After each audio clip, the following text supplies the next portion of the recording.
तो दोस्तों आज रीमा रिन यानी कि सीमा रिन की बहन फिर से गुलाम हैदर भाई के चैनल पर लाइव आई और उन्होंने जो इंकशाफात किए तो जानेंगे इस वीडियो में। अस्सलाम वालेकुम दोस्तों, तो उम्मीद करता हूँ आप सब खैरियत से होंगे और अपनी लाइफ बहुत अच्छे तरीके से एंजॉय कर रहे होंगे। तो दोस्तों जो सीमा की बहन रीमा रिन आज गुलाम हैदर भाई के चैनल पर लाइव आई तो उन्होंने जो खुलासा किया वो बड़ा ही दिलचस्प है और समझने वाला है कि जिस तरीके से उन्होंने बताया कि सीमा से यानी कि उन्होंने जिस तरीके से उन्होंने बताया कि उनकी सीमा से बात करने की कोशिश उन्होंने की, कुछ जराए से जो कि सीमा का नंबर उनको मिला तो जब भी सीमा इनकी आवाज़ सुनती तो वो कॉल ड्रॉप कर देती है और उसके बाद वो ब्लैक लिस्ट कर देती है। उसके बाद काफ़ी नंबरों से ट्राई किया गया तो वो मुसलसल ब्लॉक कर दिया गया। तो दोस्तों जैसा कि हम लोग कहते आ रहे हैं कि सीमा किसी दबाव का शिकार है और किसी वजूहात के बिना पर सीमा पर कोई दबाव किया जाता है, सीमा को टॉर्चर किया जाता है, क्योंकि दोस्तों मानते हैं कि सीमा यहाँ से अपनी मर्जी से गई, अपने बच्चों को अपनी मर्जी से लेके गई, मगर दोस्तों वहाँ जाने के बाद वो अब वहाँ पर मजबूर है, क्योंकि अपनी वीडियो के अंदर भी वो कहती नजर आई जैसा कि आपने सुना कि कितना मारोगे किसी बेबस को। तो दोस्तों अब वो बेबस है और दोस्तों जिस तरीके से उसको ब्लैकमेल किया जा रहा है एपी सिंह द्वारा, मनोज मस्ताना द्वारा और भी कुछ लोग हैं तो दोस्तों जो कि सीमा को ब्लैकमेल कर रहे हैं और उसको गलत मिसयूज कर रहे हैं और उसके साथ ज्यादती कर रहे हैं। तो दोस्तों सीमा इस वक्त मजबूर है।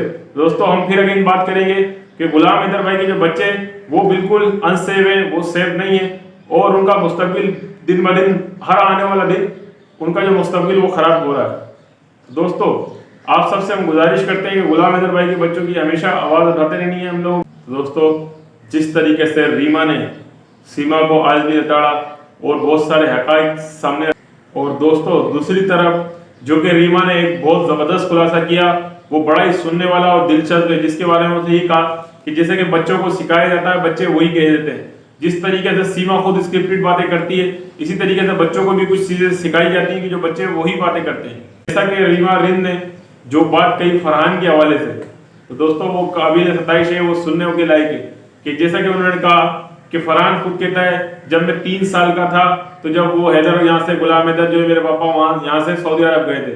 तो दोस्तों आप खुद सोचें, आपने भी लाइफ गुजारी और हम भी लाइफ गुजार रहे हैं। जो रीमा ने बात कही वो वाकई निशानदेही करती है इस बात की कि बच्चों को भी स्क्रिप्टेड चीजें सिखाई जाती है कि एक 3 साल के बच्चे को कैसे पता कि उसको पापा मारते थे। सही बात है दोस्तों, जैसा कि रीमा ने कहा कि हम इतने बड़े हो गए हमको याद नहीं है 3 साल की कोई बात, तो फरहान को कैसे याद है। एक छोटे से बच्चे के जहन में इस तरीके की बातें डाली गई। तो दोस्तों मैं आपको बताता चलूं कि ये जो बच्चे हैं गुलाम हैदर भाई के, ये गुलाम हैदर भाई से बहुत ज्यादा अटैच थे शुरू से। फरहान हो, फरवा हो, फरिया हो और मुन्नी का ये था कि दोस्तों जब गुलाम हैदर भाई यहाँ से चले गए थे सऊदी अरब तो मुन्नी की पैदाइश उसके बाद हुई थी, तो मुन्नी भी उनसे अटैच थी। ऐसी बात नहीं है कि मुन्नी उनको नहीं जानती थी, मुन्नी भी वीडियो पे उनसे हेलो हाय करती थी, बाबा बोलती थी, सब बात करती।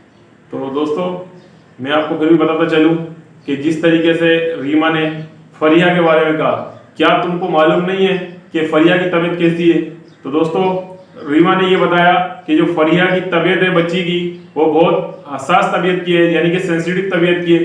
हर बच्चों की तबीयत दोस्तों अलग होती है, तो जाहिर सी बात है कि उसने बताया कि फरिया की तबीयत बहुत ज़्यादा हसास है, यानी कि वो हर बात को बहुत पॉजिटिव और नेगेटिव फौरन फील करती है। तो दोस्तों जो माँ जिसको अपना तो क्या अपने बच्चों का ख्याल नहीं। तो दोस्तों हम तो ये सुनते आए और यही देखते आए कि बच्चों की खुशी की खातिर माँ अपनी जान तक कुर्बान कर देती है, तन मन धन हर चीज कुर्बान कर देती है। तो ये कैसी माँ है दोस्तों जिसने अपनी हवस के खातिर अपने बच्चों का मुस्तकबिल दांव पर लगा के अपने बच्चों का मुस्तकबिल को तबाह करना। तो दोस्तों आप इससे अंदाजा लगाइए कि ये किस तरीके की माँ है। इसने सिर्फ अपनी सोच रखी और अपने खातिर ये अपने मासूम बच्चों को 4 जानों को लेकर यहाँ से जिस तरीके से गैर कानूनी तरीके से भारत गई, इसने अपनी बच्चों की जानों की भी परवाह नहीं करी। तो दोस्तों आप इससे अंदाजा लगाएं ये किस तरीके की माँ है और ये क्या साबित करना चाहती है। जैसा कि ये कहती नजर आती है कि मैं अपने बच्चों के बिना 1 सेकंड भी नहीं रह सकती। तो दोस्तों आप ये अंदाजा लगाएं जब इससे पहले भी जो नेपाल गई और ये खुद अपने मुंह से कहती नजर आती है कि मैं 7 दिन नेपाल में रही। तो दोस्तों उस वक्त ये क्या सोच के गई और 7 दिन जब ये अपने बच्चों से अलग रह सकती है तो जाहिर सी बात है ये हैदर भाई बच्चे संभाल सकते हैं तो ये तब भी अलग रह सकती है। तो हम ये कहना चाहते हैं भारत के बहन भाइयों से, खुसूस बिलखुसूस गुलाम हैदर भाई के बच्चों को फौरन शेल्टर होम भेजा जाए। जिस तरीके से रीमा ने भी आज यही कहा और यही दरख्वास्त की तमाम सनातनी बहन भाइयों से, हमारे भारत के बहन भाइयों से जो मुसलसल गुलाम हैदर भाई के हक में, गुलाम हैदर भाई के पक्ष में आवाज उठाई। रीमा ने यही कहा अपनी बहन को, जो कि उसकी सगी बहन है, उसको यही कहा कि तुम एक अच्छी माँ भी नहीं बन पाई, तुम एक अच्छी बहन भी नहीं बन पाई, तुम एक अच्छी बीवी भी नहीं बन पाई, तो तुम्हारा कोई हक नहीं है कि तुम उन बच्चों को संभाल के बैठे रहो और अपने बच्चों को ढाल बनाए रखो। तो दोस्तों, सीमा जो है वो औरत है जो अपने बच्चों को ढाल बना के बैठी हुई है और वो अपने बच्चों की यानी कि जान का अगर नुकसान भी कर रहे तो उसको कोई परवाह नहीं। दोस्तों, जिस तरह के आपने सुना होगा एक वीडियो में उसने क्या कहा कि जो सचिन है मेरे लिए इन बच्चों से भी ज्यादा अजीज है। तो दोस्तों, मैं पहली माँ देख रहा हूं जो कि एक आशिक उसको अपने बच्चों से भी ज्यादा अजीज है। और दोस्तों, दूसरी तरफ मैं आपको बताना चलूं कि आज की वीडियो में आके उसने खुसूस बिलखुसूस पाकिस्तान के बारे में किस तरीके से बुरा भला कहा और इस्लाम मजहब को जो है टारगेट किया और उसने कहा कि इस्लाम मजहब जो है 100% गलत है। तो दोस्तों देखें, हम देश और मजहब की बात नहीं करते, मगर जिस तरीके से वो दो कौमों को, दो मजहबों को टारगेट कर रही है वो बहुत गलत। दोस्तों, जिस तरीके से सीमा मजहब को और दो कौमों को हिंदू मुस्लिम कर रही है, दो लोग आपस में दो कौमों के दरमियान फसाद फैलाना चाहती है। और दोस्तों, इसी तरीके से जब ये कहती है गौ माता की रक्षा की जाए, गौ माता की रक्षा की जाए, तो दोस्तों मैं आपको बताता चलूं, जो ये सीमा है ये खुद गौ माता की रक्षा यहाँ पर नहीं करती थी, ये खुद खाती रही है पूरी जिंदगी भर बीफ हर चीज, और आज ये जो है गौ माता की रक्षा आपको याद दिला रही है। दोस्तों, कल तक जो खुद गौ माता की रक्षा नहीं करती रही, जो खुद गौ माता खाती रही, आज ये बोलती है गौ माता की रक्षा की जाए। तो दोस्तों, ये सारी चीजें इसको प्री प्लान स्क्रिप्ट दी जाती हैं जो बातें ये कर रही है। तो दोस्तों, जैसे जैसे छोटे छोटे मासूम बच्चे हैं, जिस तरीके से वो हैदर भाई के खिलाफ बोले, तो आप सोचिए क्या ऐसा हो सकता है जो बाप इनके खातिर कमाने गया हुआ था सऊदी अरब, वो बच्चे इस तरीके से बोल रहे हैं। दोस्तों, ये बच्चे नहीं कह रहे, ये इससे कहलवाया जा रहा है, स्क्रिप्टेड चीजें इनसे बोली जा रही है। और जैसा कि इसने खुद बताया कि मैंने अपने बच्चों को कहा था कि अगर मुझे पाकिस्तान भेजा गया तो वो मुझे भी मार देंगे और तुम लोगों को भी मार देंगे। तो दोस्तों, जाहिर सी बात है, मासूम बच्चे हैं, जिन बच्चों की खेलने कूदने की और पढ़ने की उम्र है, उनको ये बता रही है मारना और मरना। तो दोस्तों, जाहिर सी बात है, मासूम बच्चे हैं वो तो डरेंगे कि जान से मार देने की बातें बता रही है। और दोस्तों, ये मुख्तलिफ स्टार्टिंग की वीडियो में ये भी कहती नजर आई कि अगर मुझे पाकिस्तान डिपोर्ट किया जाएगा तो मैं अपनी जान को खत्म कर लूंगी और अपने बच्चों की भी जान को खत्म कर लूंगी। तो दोस्तों, हमारी आपसे ये इल्तिजा है कि फिलफौर जल्द अज जल्द बच्चों के लिए आवाज उठाई जाए और बिलखुसूस गुलाम हैदर भाई के बच्चों को शेल्टर होम भेजा जाए। और दोस्तों, दूसरी तरफ जो सचिन है वो आज किसी चैनल पे ये कहता नजर आया कि लोग हमसे जलते हैं और जितने भी यूट्यूबर हैं, चाहे वो भारत के हो चाहे पाकिस्तान के हो, उनका जो है घर हमारे से चल रहा है। तो दोस्तों, मेरे ख्याल से इससे पहले तमाम यूट्यूबर जो है भूखे मर रहे थे सीमा हैदर केस से पहले, और उनके घर में राशन नहीं था। जब से ये सीमा हैदर केस शुरू हुआ तो लोगों के घरों में राशन डलना शुरू हो गया। और दोस्तों, दूसरी तरफ ये कहता नजर आ रहा है कि अगर चलो ठीक है, हमारे लिए वीडियो बनाते हो तो अच्छे शब्द इस्तेमाल करो, इनके लिए अच्छी बातें करें। तो मैं लप्पू सचिन चंदूरी से ये पूछना चाहता हूँ, क्या तुमने कोई अच्छा काम किया या सीमा हैदर ने कोई अच्छा काम किया जो तुमको अच्छे शब्द में याद किया जाए? तुम लोगों ने जो घिनौना काम किया है इसलिए तुमको घिनौने लफ्जों में ही याद किया जाएगा।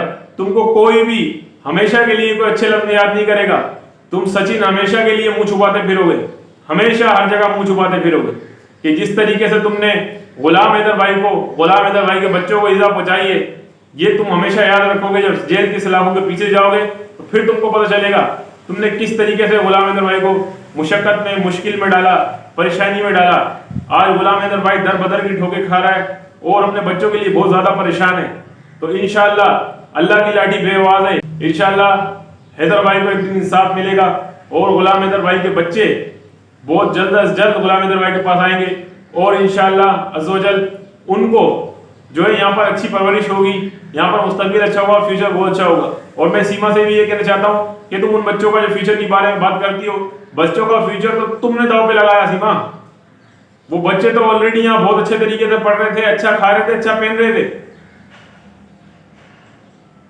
और तुमने जो है उन बच्चों को बिल्कुल जाकर हाउस अरेस्ट कर दिया और वो बच्चे यरगमाल बंधक बन के घर के अंदर है।